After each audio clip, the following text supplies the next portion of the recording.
আমিও শুনে আসছি ছোটোবেলা থেকে একটা কথা, ইন্টারভিউ ফেস করতে গেলে তার আগে একটা এক্সারসাইজ করতে হয়। সেটা হলো আয়না, বড় আয়নার সামনে দাঁড়িয়ে নিজেকে কথা বলতে হয়। এটা কেন বলা হয় জানো তো? আমি এই বডি ওয়েভ সাইসমোলজি কাকে বলে, এই সিসমিক ওয়েভগুলোকে কটা ভাগে ভাগ করা হয়, এই সব বলতে গিয়ে আমার চেহারাটা আয়নায় দেখতে পাবো।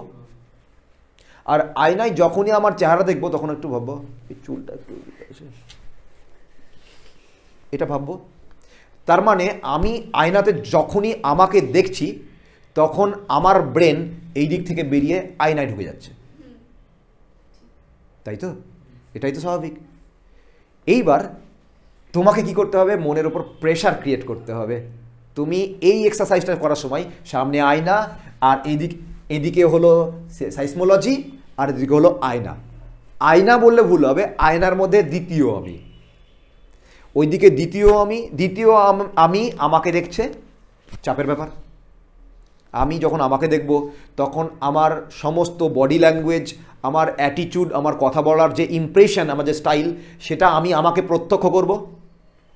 ব্রেন আর একটা কাজে ইনভলভ হয়ে গেল, যে আমাকে কেমন লাগছে, আমাকে তো দেখে হ্যাংলা লাগছে, আমাকে তো দেখে পাতলুলু লাগছে, এটসেট্রা। আর এদিক দিয়ে হচ্ছে সাইসমোলজি, আবার সেই উভয় সংকট, একদিকে সাইসমোলজি আর একদিকে আয়নার মধ্যে দ্বিতীয় আমি। ওবারটা সবসময় আমাকে দেখছে। প্রত্যেকটা মানুষ নিজেকে যতটা ভালোবাসে আর কাউকে ভালোবাসে না, আর বাঁচতেও হয়। আর এইটাই হলো ট্র্যাপ, এটাই হলো ফান্দ। এই ফান্দে বগা বারে বারে পড়ে দিয়ে কান্দে।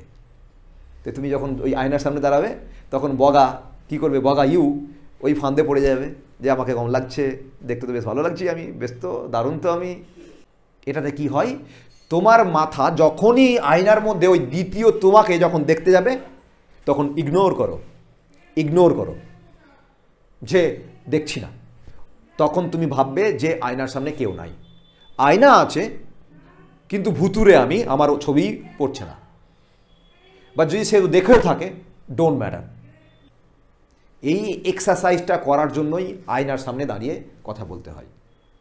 এর জন্যই কোনো জ্ঞানী মানুষ এইটা বলেছিল আজ থেকে অনেক দিন আগে, যে before going to the interview বোর্ডের আগে তুমি আয়নার সামনে কথা বলবে।